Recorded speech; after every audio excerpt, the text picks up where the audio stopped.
Good morning. My name is Faurot, and I'm going to talk about OpenSMTPD. So here's the plan for the presentation. First I'll talk about SMTP, because as the name suggests, OpenSMTPD is an SMTP daemon. Then I'll give some general overview of OpenSMTPD, or mostly middleware configuration and the queue. Then I'll describe some internal aspects of it, design, the workflow within the daemon, and I'll talk about backends. And I'll finish with some general remarks. Okay, so first, SMTP. Well, it's a venerable protocol, and it's used to exchange internet messages. The messages are defined by RFC 5322, and we exchange messages between mailbox. So, well, basically everybody has heard of SMTP. It's quite old protocol, but it's not going away anytime soon. It outlived Global Wave, and it outlived Google Reader, and probably more to come. So how does it work? Very simply, well, probably everybody knows that. We have user foo at bar.com who wants to send a message to gil@full.org. So he's using his mail user agent to send his mail to the reference relay.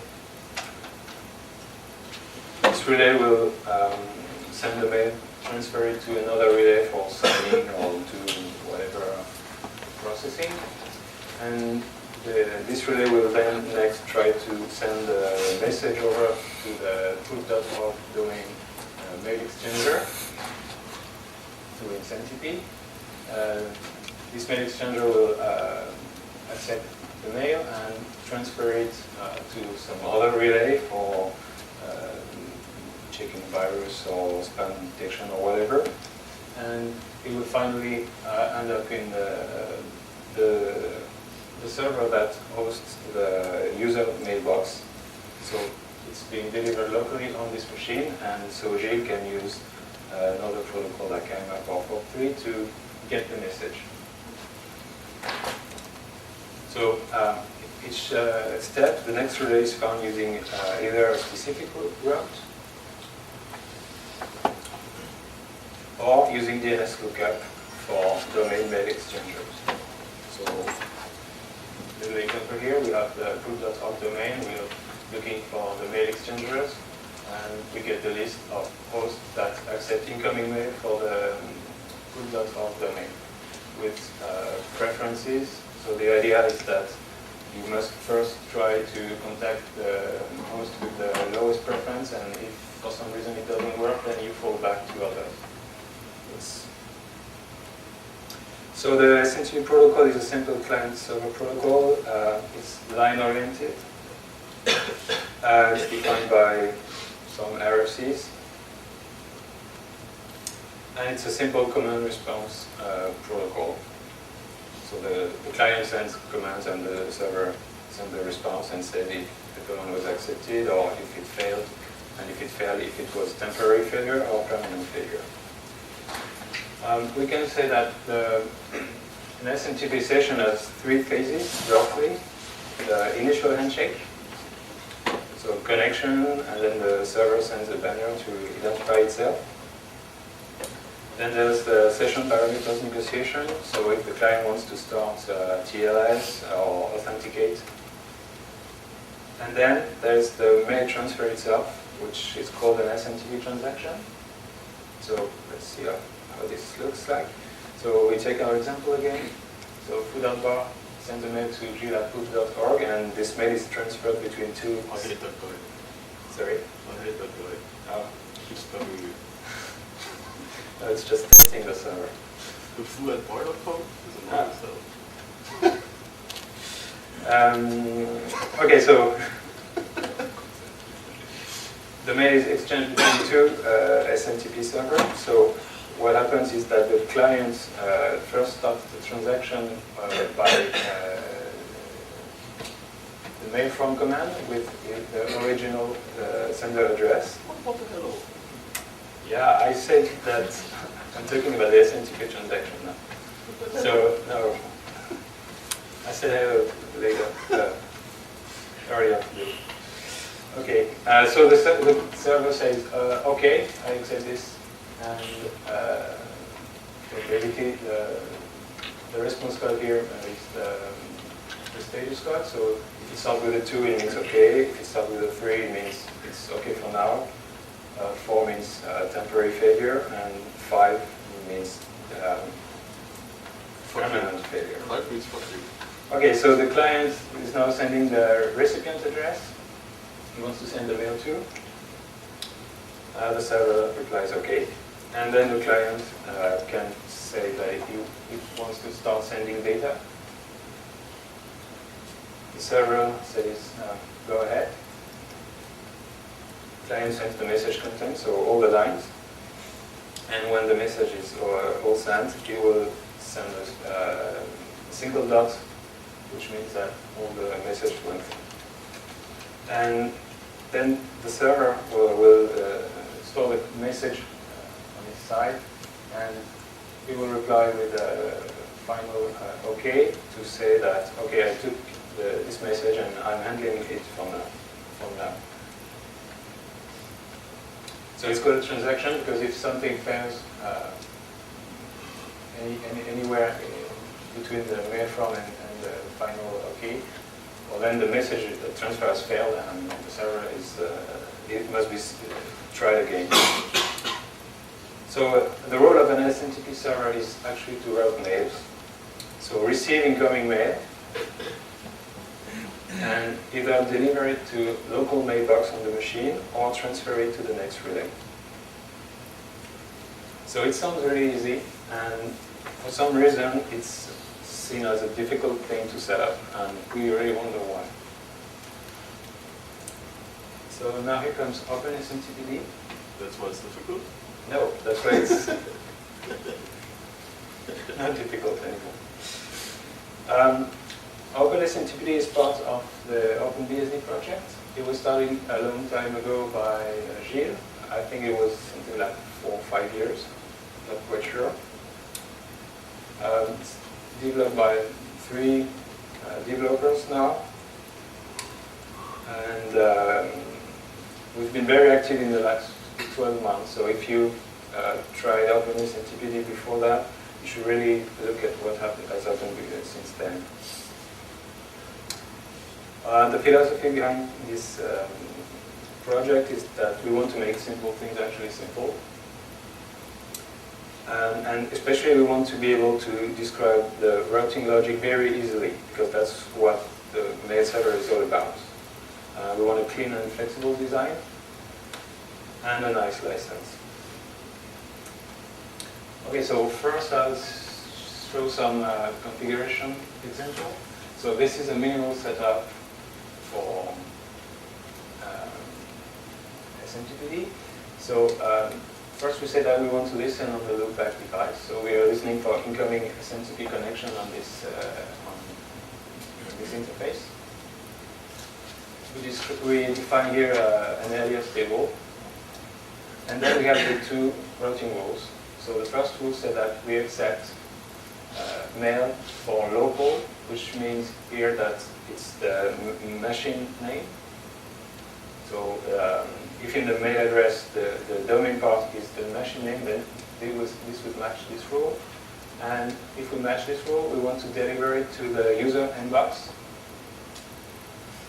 using this alias, the alias table defined here, which is found in etc mail alias.pt. And the next rule is accept for any relay, which means that if the destination domain is any other domain, then we relay the mail. Relay using the standard DNS procedure, like find the annexes and relay with SMTP. Okay. Sorry, is this the default setup? Yeah, I think No, Yes, yeah. about the relay to any. Yes. Listen on localhost only. Okay. This is, oh yeah, you mean Yes. that external mail? Relay for anyone. No, it's not an open relay. Because you're listening on localhost only. Yes. No, and there's another reason is that we accept for local, but if we don't specify a from condition, then it's implicitly only locally enqueued mail. So even though this is listened on some public address, Yeah. it will only listen, sorry, it will only relay mail for itself only. Yeah, I'll show you on the next example. So this is configuration for primary domain handling. So this time we listen on egress interface group. So all interfaces with a default with facing the internet. So we have the same aliases table, and the two rules here are actually the same as the one before. So we accept local mail, and we relay outgoing mail. But this time we added a rule here, which is that we accept from any. So from any here means from any IP address. And if there's no from rule specified, then implicitly it means from local IP address, so from the local host. For domain example.org, so, and we want to deliver to inbox, like user inbox, using the same aliases table. So the configuration is just a simple rule set, and the syntax is inspired by pf.com. The main difference is that, oops, sorry. The difference is sorry. No. The logic is that the first match wins. So you're working over the rule set, and you find the first matching rule, and you apply that rule. So the configuration describes the routing logic. So we define listeners and routing rules. So the routing rule is a set of conditions and an action to take if the conditions are matched. Okay, so another example, how to use a smart host. So we are listening only on the loopback device. We define here two tables, secret table for credentials and aliases. So same as before, we accept all mail for the local machine and we deliver it to inbox. And now we accept for any other domain, we relay, but this time we relay via a specific host. So this is the host name that we must contact. And we want to use SMTPS for this, and we want authentication. So the credential will be found in the secrets table because we specified all the secrets. And what happens is that the server will look at the label here and try to find it in the secret table. So the format is first the label, then space, and then the credentials, login, password. So that's pretty simple. Backup server. So we want to be a backup MX server from some domain. So we're listening on the egress interface group. We define here a domain table. I called it poop, and it's for domain poop.org and OpenSMTPD.org. Local mail. And here we define a backup server for domain example.org. So we accept from any, so from the internet, mail for example.org, and we relay, but we relay as a backup server mx4.example.org. So this means that we consider that this server is mx4.example.org, so it will relay, but it will only relay to the servers which have a lower preference than this one. And then we are running also backup server for these two domains, so accept from any for domain table group, relay, backup mx2.proof.org. So we are basically a backup server for 3 domains. And that's it. Here's a little trick you can do to sign outgoing mail with a DKIM proxy, for example. We don't support signing internally, so here what you can do if you want to do something like that. So we're listening on the loopback device, and we're also listening on the loopback device on another port. And we specify that all mails which are enqueued through this listener are tagged with DKIM, which is just a simple string. Okay, so we accept deliver to local inbox, and the next rule is that we accept mails for any domain which is tagged by DKIM, and we relay it. And the other rule is that we accept for any domain we relay via our DKIM proxy server. So the DKIM proxy server is listening on this port here and signing the mails and forward locally on this port. So there's kind of loop between this server and the DKIM proxy. So what's important here is that the rule order really matters, because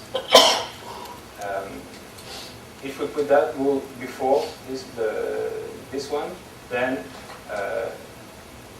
this rule will match also the traffic from this listener. So we'll keep looping with our silent proxy. And at some point the loop will be detected and the mail discarded. Another example, authenticating relay. So we want external users to authenticate through our server and relay mail for them. So we listen on egress interface group on port submission, 500 something, and we want the user to use TLS. So he must use TLS to send a mail, and we are specifying a certificate file to use for the server. And we specify that the user may authenticate. So it will authenticate using the local user. And okay, so here we accept all mail for OpenSMTPD.org, and we deliver it to mail here. So that's just like the normal primary server. And the next rule is accept for any relay. And as we said before, this means accept only from the local, locally enqueued mail. But what happens here is that if the user has authenticated against the server, then all mails which is then enqueued will be considered local mail. So this is not an open relay, because if you don't authenticate, you can still send mail, but this rule will not be matched because you will not be from local. But as soon as the session is authenticated, then that rule will start matching.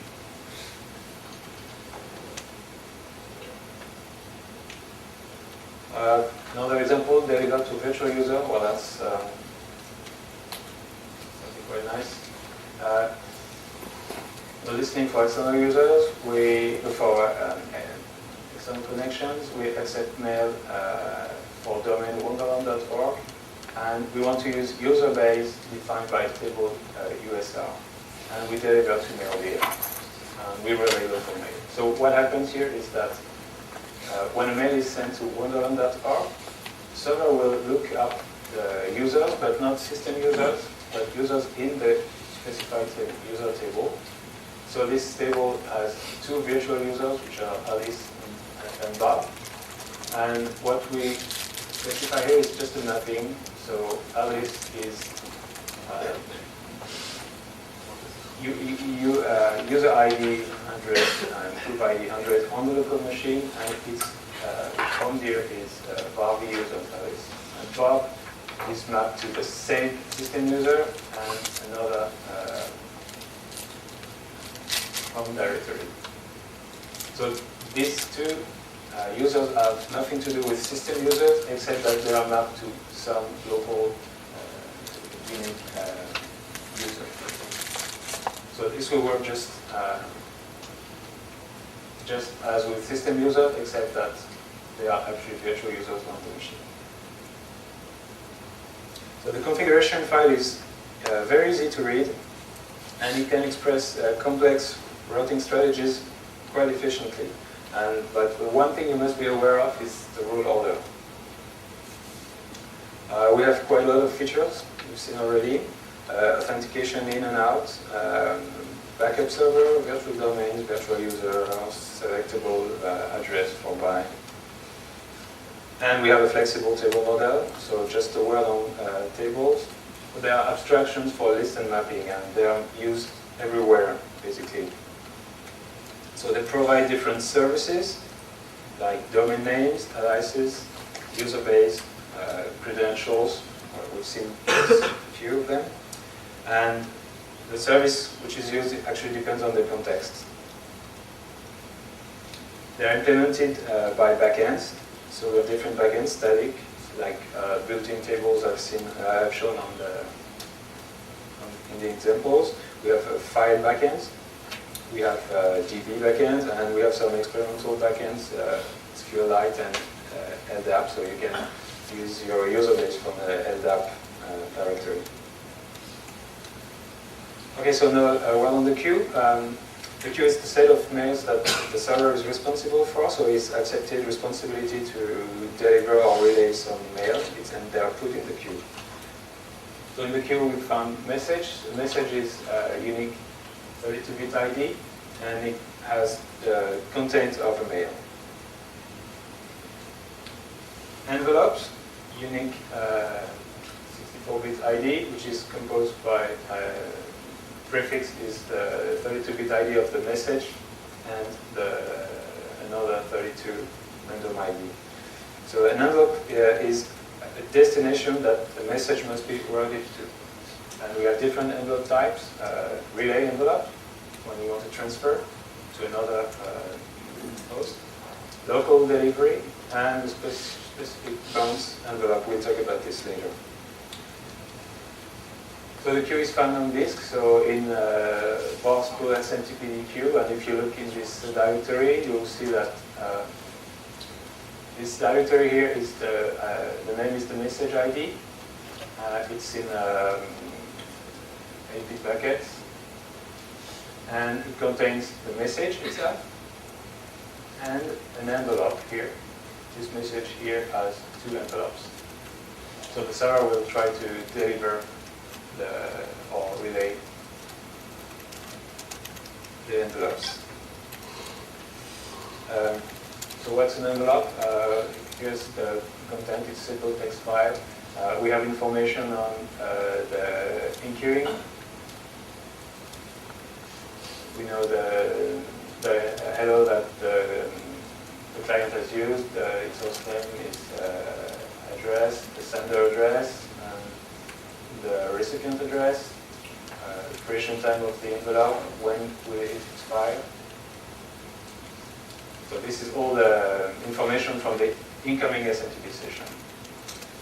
Then we have the type of envelope. It's MDA, means it's a local delivery. The method is MDA, so it means we'll use an external program to deliver it. The program is found here, program name. And it's for the user mailing, which is found in user table get PWNAT, which means the system users. And then we have some information about what the servers try to do with it. So it's already, we tried to deliver it more than 100 times, and he's sent a bounce already. And we have the last error. When we tried to deliver, there was an error, and that's the error line we got. So administration. Server administration is done using the AsiaBSDCon SMTP CDR command. It's used for enqueuing local mail, so it's the send mail command.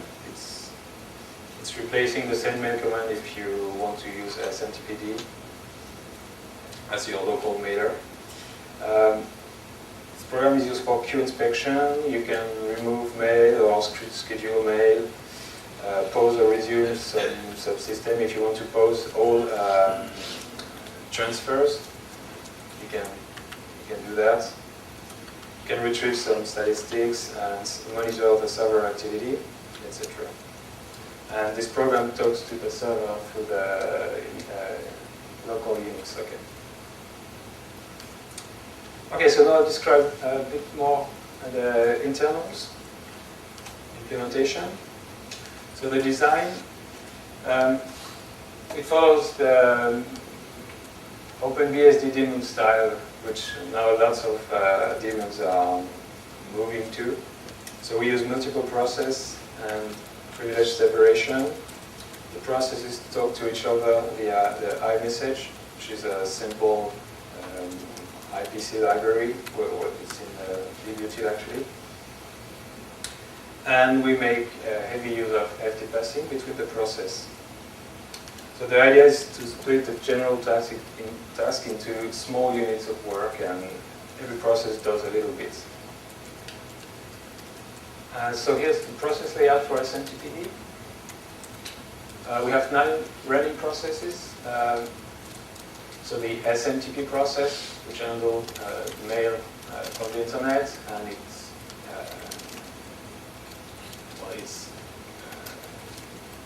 queuing mails, the queue process. There's a lookup process which does all the lookups, transfer, the scheduler, delivery, control, queue, filter process, and the parent process.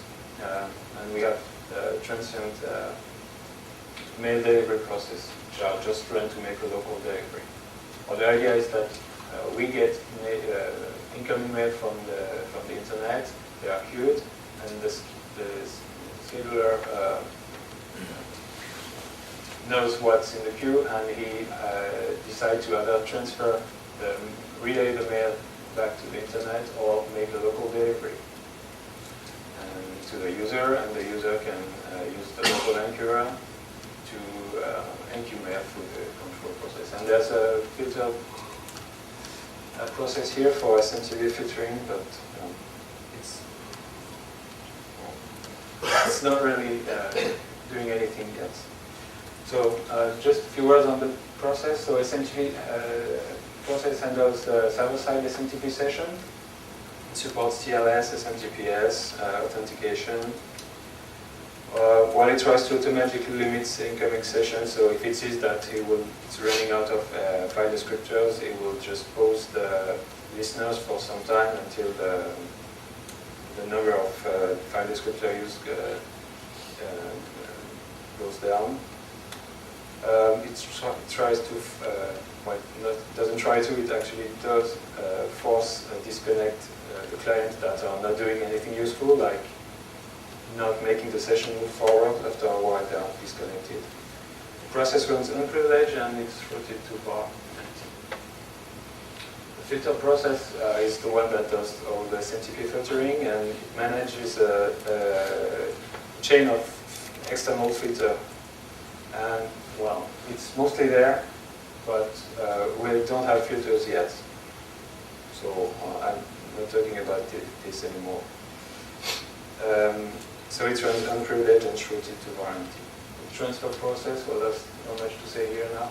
It's handles the client protocol, SMTP protocol, so to relay to external hosts. It runs unprivileged and routed to var empty. So all network-facing daemons are unprivileged and they are routed. The delivery process handles local deliveries to Mbox, Maildir, external program, or we also have LMTP. And it actually uses the parent process to make the delivery. It's unprivileged and routed to var empty. The control process handles the SMTP CTL connections, and it's also used to gather statistics because all processes keeps all sort of counters and they send counters update to the control process so that the user can see what's going on in the server. It runs unprivileged and shorted. The lookup process is one of the most important. It performs all the lookup, the DNS lookups, which are done asynchronously because DNS is very important in an SMTP server. So if you're using a blocking interface, then there's no way you can have any good performance. It's doing lookups for user credential, certificate validation, rule set evaluation, and alias extension. It's unprivileged and it's not rooted because it needs local resources.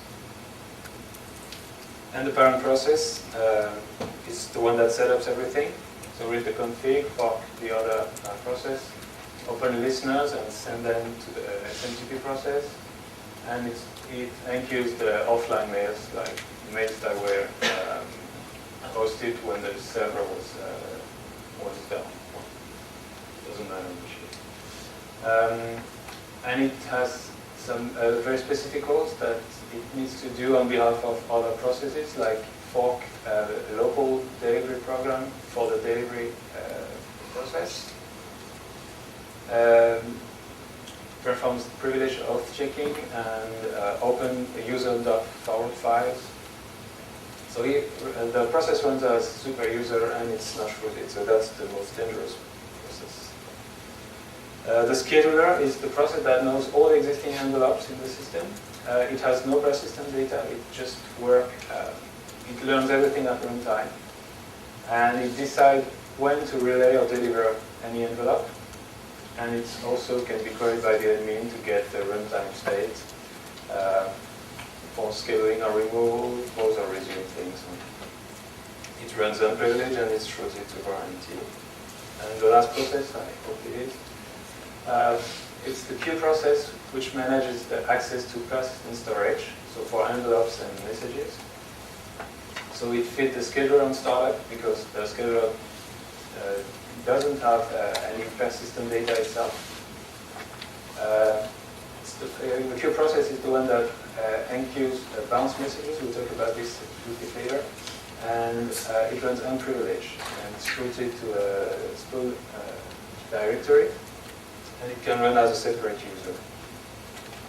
So now I'll show you how the enqueuing process goes. So we suppose that we have an SMTP connection, SMTP session running, and we've done all the negotiation and stuff, and we already said hello. And so the client wants to start a new transaction. So the enqueuing process is how mail gets enqueued. So the client starts a new mail from command to start the transaction. So the SMTP server will ask the queue to create an incoming message. So that's what the queue does. And the queue returns the message ID for this message. So the SMTP process can reply to the client and say, okay, I'm ready. Then the client will send a first recipient to the SMTP server, which will ask the lookup agent to expand envelopes for this recipient. So this is really the core of the SMTP. And what this does is that the lookup process will produce several envelopes. And we'll see how this happens a little bit after. So the envelopes are sent to the queue process. We put them to permanent persistent storage. And when the queue process receives all the envelopes, it notifies the scheduler so that the scheduler learns about the new envelopes. And it notifies the SMTP process and to say, okay, we have all envelopes for this recipient. So the SMTP process can reply and say, okay, to the client. So this can happen several times if the client wants to send the same message to the same to different recipients. Then this loop is started again, and at some point The client wants to start sending the data, so it sends the data command. The SMTP asks the queue for a writable file descriptor to store the message. So the queue opens a file and sends the descriptor, writable file descriptor back to the SMTP process, which can notify the user that he's ready now to accept incoming mail. So the user will just send all the content, and SMTP process will write it down on the file on the FD. And when the client is done, it's sending the dot to end the transaction. So the SMTP process asks the queue to commit the message. So the message is moved from incoming to final queue. And when it's done, the queue process notifies the scheduler that this message has been committed. So the scheduler can start actually scheduling the envelopes, which it has just learned. And the queue sends the result to the SMTP process. We can reply to the client that he's accepted the message. And if anything fails at some point, then the message here will be rolled back and the client will be notified. So this is the transaction. Okay, envelope expansion, that's quite complicated, but I'll show you how it works. So we suppose that we have this configuration. I didn't put the list on here. We have a table A, which maps bugs to Gilles and Eric. And we want to use this table as an alias table for OpenSMTPD.org primary domain. And we want to deliver to Mbox. And now we suppose that Eric has a .Faurot file which contains two entries. One is a local file with some variable expansion, and another one is a mail address. So the envelope expansion is a process by which the lookup agent will take a recipient and create envelopes out of it. So how does this work? Well, we built an expansion tree, and this expansion tree will produce envelopes.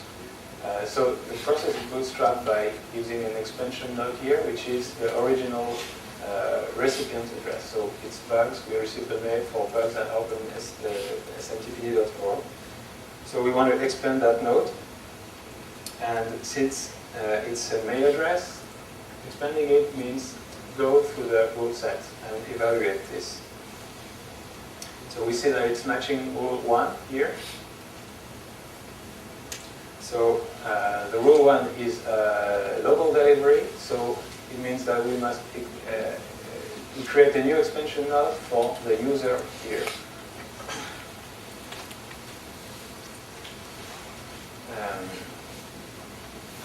Okay, so bugs is supposed to be a local user, and we want to expand it.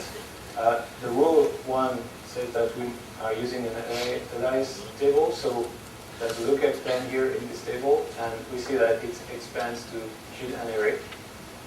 So expanding bugs means that it results in creating two nodes, new expand nodes, which are two users, Gilles and Eric. So the process continues until we have no expansion node left to expand. So process then next try to expand Gilles. So Gilles is a local user. We're in the context of this rule, so we try to see if we must be using aliases. So we're checking in this table if there is an alias for Gilles. There's not. So we check if it's a real user on the system, and it is. So we take this action, which is delivered to Mbox. So we create an envelope with a local delivery on Mbox. for user G. So that's the first envelope. Then we move on to this this expansion node, and we want to expand it. So it's a username. So in the context of rule1, so we want to check for aliases. There's no aliases, but there's a .forward file. So expanding this user means create new expand node from what's in the .forward file. So we have two new nodes to expand. The first node is a local file. So this means that we want to deliver directly to a file. So we create a new envelope,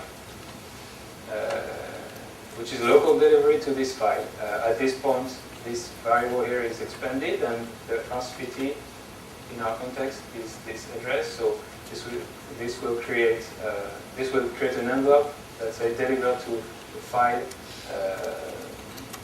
home mail @SMTP.com, and this overrides the deliver to inbox. And then the next expansion node to expand is internet mail address. So expanding it means running again the expansion, the rule set. So this matches rule 2 here. So we create a relay envelope, and so the message will be relayed to this address.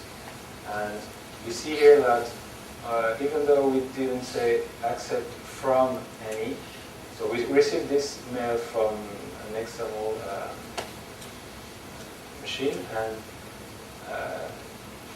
this will only match local mail, but in the context of an alias expansion or .forward expansion, these addresses are considered to be local because they are delivered to a local user which forwards them, so they are considered as local.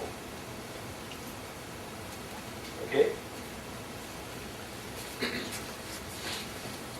So now I'll talk about the scheduling process. The scheduler knows the envelopes, and he wants to try to deliver or transfer them. So what it does is simply mark the envelope as in flight, so it's being processed. It sends the envelope ID to the queue process, which loads the envelope and dispatch it to either the transfer process or the delivery process, depending on if it's a local delivery or transfer.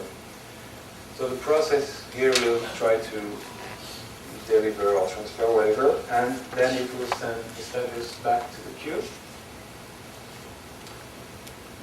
So the queue can update the envelope in the persistent storage and send the same status back to the scheduler, which can then update its own view on the envelope. So this is how mails are going out of the SMTP server. If the status here is a temporary fail, then the scheduler will retry the same envelope later using a relative delay. Or basically, n is the number of try for the same envelope, and k is a time constant, which depends on if the envelope is a transfer, a relay envelope, or if it's a local delivery envelope. And if the delay is too long, then we may bounce along. The relaying process, well, I'm not describing it in detail, but it's handled by the transfer process. The idea is to maintain a list of tasks or SMTP transaction per destination, and the process would try to establish SMTP session with the relays for this destination and trying to play nice, so we don't connect too much to the same host, and we wait a bit between every connection. And when a session, SMTP session is ready, then it picks the next job on the list of tasks. we do loop detection. I'm not detailing this further. You can see, I think it's in the paper. The delivering process. So it's handled by the delivery process, by the delivering mechanism. It's handled by the delivery process, who maintains a per user list of deliveries. And what the process does is he requests the parent to fork a delivery process, and he gets the FD to write the mail content to. It tries to limit the number of running deliveries, so if there are 100 or 1,000 of local deliveries, then we don't fork 1,000 processes, just like this. And it also does loop detection. So now I'll describe the bouncing process. Well, the bounce is basically notification to the original sender that something went wrong. And bounces happen permanent errors when delivering or relaying an envelope. It can happen when an envelope expires. We've tried for too long and we don't want to handle this anymore. And or when an envelope is stuck, like it's delayed for a while.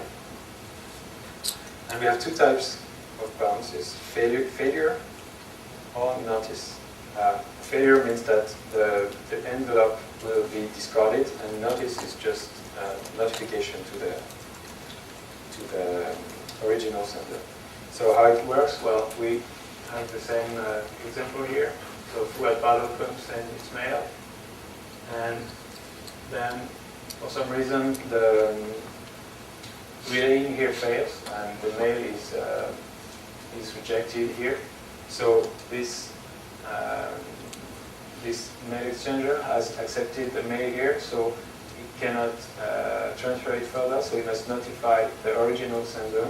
So it's creating a new message which is sent through SMTP back to the bar.com MX, and it gets back to the user.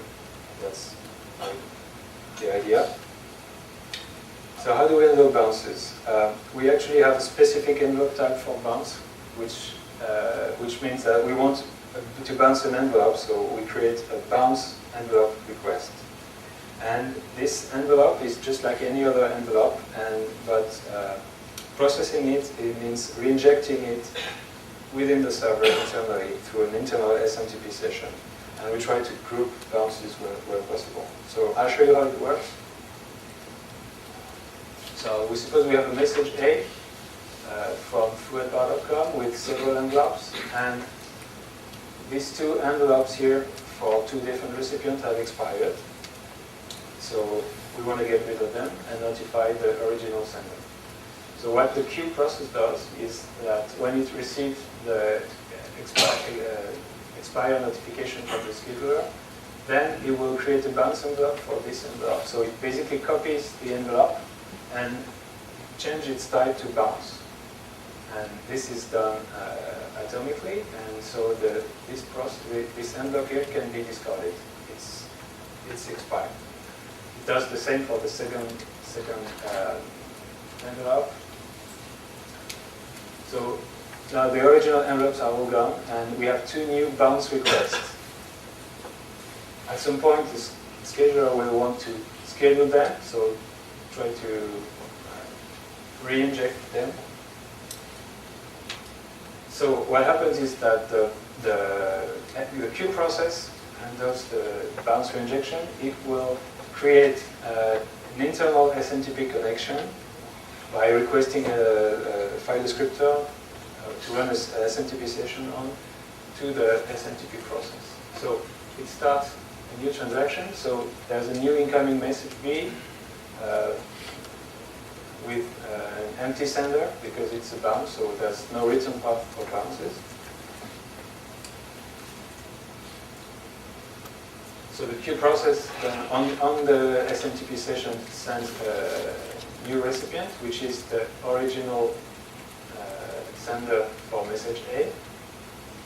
So in this session, it wants to re-enqueue these two bounces here. So they obviously share the same sender. And then it will write the content. So the content is just a failure notice, and it writes the reason for each recipient here, which he gets from the bounce envelope 1 and bounce envelope 2. So he has the recipient address and the reason, etc. And it writes the original message content from message A. And then it commits this message. So it sends the dot. So the message here, the bounce message, is now moved from incoming to final queue. And when it gets the notification from the SMTP process that this message has been accepted, then it can delete the 2 bounce requests. Okay. Does this support custom bounce message? We only have 2 types of message for now, but you cannot really customize them. We'll do that later, but first we wanted to have the mechanism. So for now they're all in French. No.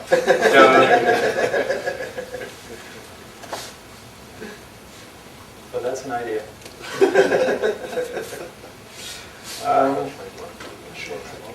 Okay, very quickly now, talk about backends.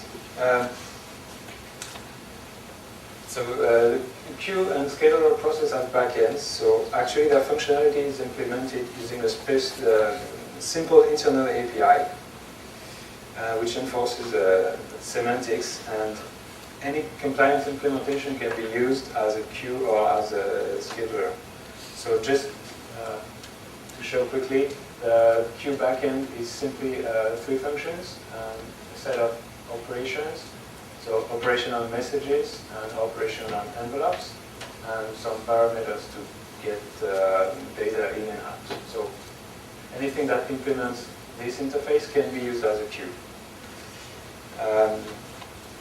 Scheduler API is a little bit more complex, but well, it's still not too big. So it's basically instead learning new envelopes and committing messages, rolling back, updating envelopes, delete, and get a batch of work, which means get the list of envelopes to schedule. Won't give more details. So we have several scheduler backends. The RAM Q1 is the default, so everything is in RAM. So not all of the envelopes content, but only the specific part that is needed for scheduling. And we have the new backend, which basically don't care about anything, so it will never schedule any envelope. We have queue backends. Oh, sorry. The file system, so this is the default backend that we've seen with files on the disk. We have the new backend, which basically eats all your mail. So it accepts everything, but it discards all envelopes. It's just like a proof of concept. And we have a RAM backend, so everything is stored in RAM, so it's not really persistent anymore. And we had another proof of concept, which was a REST backend. So the idea was to forward all the to map the queue operation to HTTP REST request, and well, that was quite fun because we could actually have a local mail server which was using a queue, which was stored on was a Google app, I think. So all the messages and envelopes were stored on a remote machine, and the server was still operating as if it was a local queue, except that it was a little bit slower. Cloud compute. Yes, cloud mail. That's amazing. Well, this is really useful to validate APIs and make all kind of tests. So now, trying to quickly conclude with general remarks. First on security. Security is a process, we know that, but so we get security through technical means, privilege revocation, we're using shroods, and we're trying not to do stupid things. So, like for example, we don't allow authentication on unsecure connection, we must be using TLS to have both. We can run the queue as a specific user, so that even if another process is compromised, especially the network-facing process, they are already shrouded, but so the queue can run as a separate user, so that other process cannot access to the files. We have limited super user delivery options. We don't, if we want to deliver mail to the super user, we forbid running an external program. We only have Mbox and mail here because we don't want to run. The delivery process must be run as the user, so we don't want to run some random program as root, obviously. Security is also in design principles, and the fact that the configuration is very simple and compact. So basically, you can spot any errors just by reading your file alone. So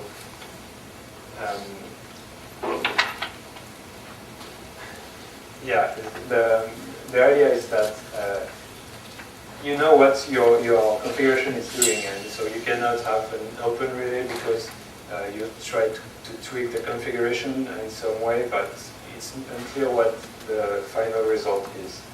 And we're using the same defaults, like if you don't specify the front address, then you only relay local mail. Reliability, nobody likes to lose mails. No, No. not even from the bots. Not even from Not even mails from the bots. we need filters for that. So there might be bugs, of course. Lots of them have been fixed already, and now the daemon is quite well tested, I think. But in case you can see something weird happening, just tell us. Transient errors. So these are errors that can happen during lookup, like if you move your file while the system is running, or if there was any kind of IO error. When rollback is always possible because we're always operating in the context of an SMTP transaction. So if something goes wrong, we'll just roll back the transaction. And it's also robust to admin intervention, which means that if the administrator is moving things around in the queue, then the server should be able to cope, which means that it will not be able to deliver mails, but you will know that something weird has happened. And so it's robust. What about non-lucky shutdown, like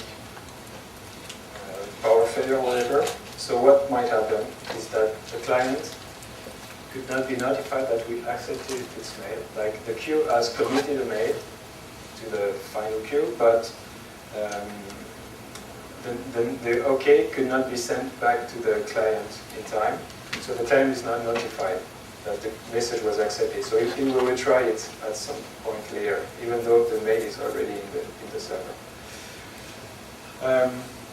The other thing that can happen is that the queue missed delivery or transfer notification. So the mail was sent, but the server didn't know it was actually sent. So on next restart, it will try to send the mail again.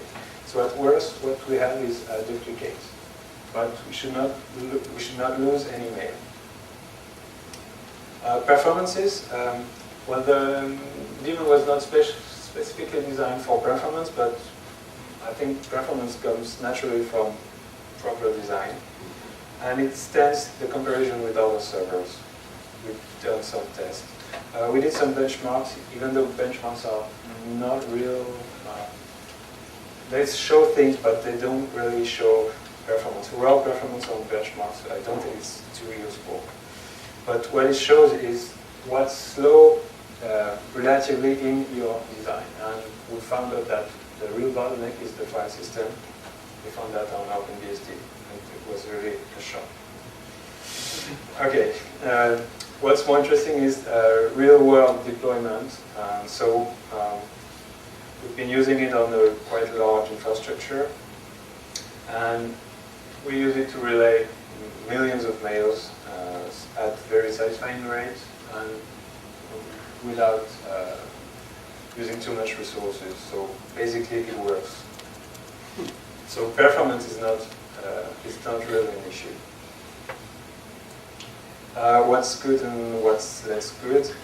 The advantages is that the server is really simple to configure and administer. It can handle complex mobbing setups and run with low memory usage.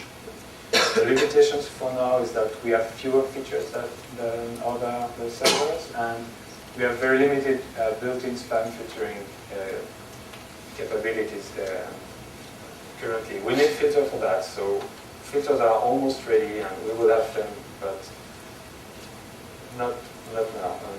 But we'll need that for lots of things, and also for masquerading, which is what users really want. So they want to rewrite the content of the file they enqueue to change sender names and stuff. But currently the server does not touch the mail content at all. It only, well, not really, actually it only prepend the Receive line. sorry. The receive lines. Yeah, receive line and stuff like that. But it doesn't alter the content. That will be done with filters. But despite this, it's still well suited for lots of use cases. Portability, well, the main development is done on OpenBSD, but just like OpenSSH, we provide a portable version of it with some specific features like PAM support for authentication, which is obviously not available on OpenBSD. So we run on multiple systems. We have users on NetBSD, FreeBSD, it's even in the FreeBSD port tree. We have Linux users. It's been integrated in Gentoo and Arch Linux, and we have Debian packages. It runs on Mac OS X. And we even have a user who used it on Nokia 900. And we are looking for packagers. So if you want to integrate it into a system, some distribution, port tree or whatever, well, you're welcome. So our roadmap here, the first release is actually now. Before tomorrow, probably. But problem is that at this time, Gilles is probably sleeping or drunk or both. We'll not get you drunk tonight. It's 2 a.m. Yeah, so, He's still drinking. and sleeping. At the same time, drinking and sleeping. That's advanced. It's an infusion. So the stable release will ship with OpenBSD 5.3, which is in a very near future now. And the next major release will be in about 6 months. We're trying to follow the OpenBSD release cycle. So we will have more cleanups. We will have hopefully the filter infrastructure. We have more table backends, and what we want to have also is an external queue and scalable backend, so that you can run the queue as a completely external program, and just that implements the backend that we've seen. So, for example, if you want to store your mail in SQLDB, then you don't want to link the program with some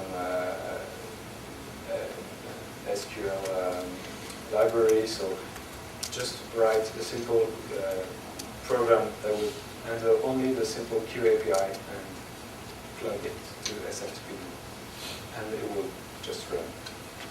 Thank you. I think I took a little more time than I thought I would, so No questions. if you have questions, yeah. I have 2 questions. Yes.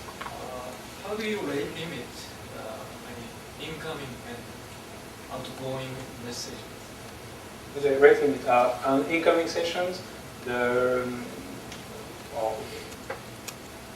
what we do is that we know that the server cannot, it needs to pass file descriptors around, so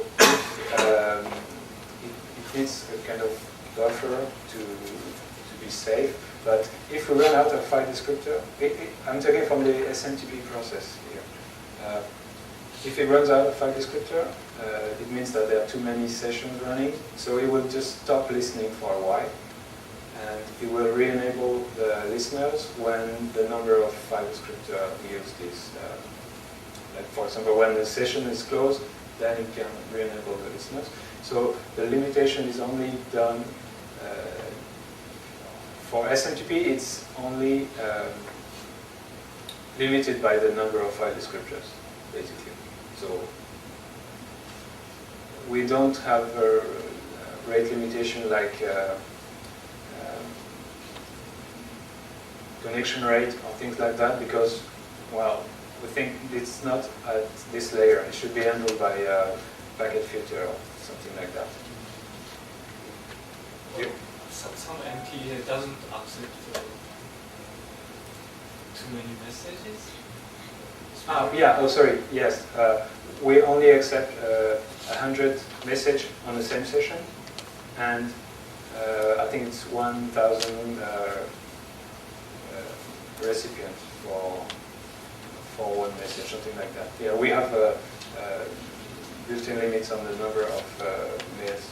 So if the clients want to send more mails, it will have to reconnect. And for the MTA, we don't send too many mails on the same session. What we have is, well, I think it's the same limit. We only try at most 100 mail, I think. I don't remember exactly. And when we try, when we connect to some relays, we're not doing more than, I think, 5 connections to the same relay. So only 5 sessions are active at the same time.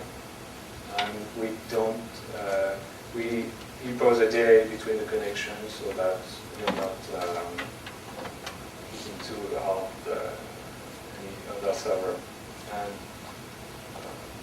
if the server doesn't accept, if it's, yeah, I think the limit is that if, when the server says that it doesn't accept mails anymore, then we just close the session because we know it's not useful anymore. The other question is, do you have any plan to implement lookup table by SMTP? Lookup table by SMTP? Yeah, so say you have gateway MTA, and the gateway relays the mail from outside to internal MTA, but it doesn't know users. You cannot look up existing user, so you want your external one to connect to the internal one, to the recipient too, and if the internal one says okay, it'll accept the recipe. Okay. So you want to nest an SMTP transaction within the. We didn't plan that, but well, we have to think about it. It's very important because without that feature, you create, you accept the message and then bounce the Yeah, I see. But what we can do is,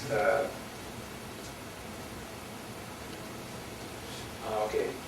This is very useful Yeah, feature. Okay. We'll think about it. Thank you. I note that. Yes. So when you were requesting for emails to be sent to test that, what kind of statistics did you get in regards to the amount of mail that came in? Well, actually we had lots of people sending test mail for days and days, but we stopped the server to fix some things, and so we don't have a real count of how many mails we got, but that was more than 1 million. Concurrently? Yeah. It's still running. So. 1 million mails in a day?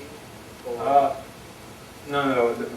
The limit is the server can handle probably lots of mail. I mean, on my X40, I think I can. I don't remember, but that's something like if I'm not wrong, like 100 or 200 mails a second. So on the local machine, of course. So With an extremely shitty disk. no, I actually have an SSD. But performances are really, I think it's not a problem. I think if you have performance problem, it's probably because your setup really needs, it's really a specific use case. We are much more limited by the network, actually.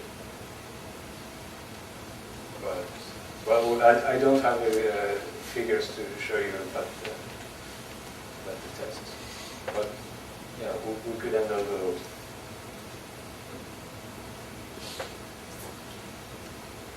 More questions? Yes, I have several questions, but how was the time for? I think last question. Several questions. Okay. I would like to ask you two questions. One of them is the difference from other implementation, such as postfix. And the second question is about the format of the local mailbox OpenSMTPD can deal with. And well, the first question is the difference from other implementation postfix. Well, I'm not really sure I can answer that because I'm not, I don't know enough the details of the postfix implementation. For me, the biggest difference is the license. Right. Postfix is not free. Okay. But yeah, I think the I think postfix has a notion of transport, and it will fork transports to deliver mail or relay mail, and so it keeps forking to handle its deliveries, and it's relay, but the relay process here is just a long-running process. And well, that's sorry, but I cannot say much more about the difference with postfix. Okay. And the mailbox format, we have maildir and the simple mailbox. As the format, mailbox, mbox, and mail directory format can be considered. And Qmail Qmail deals with maildir format as a local mailbox. But how about the OpenSMTP? We can.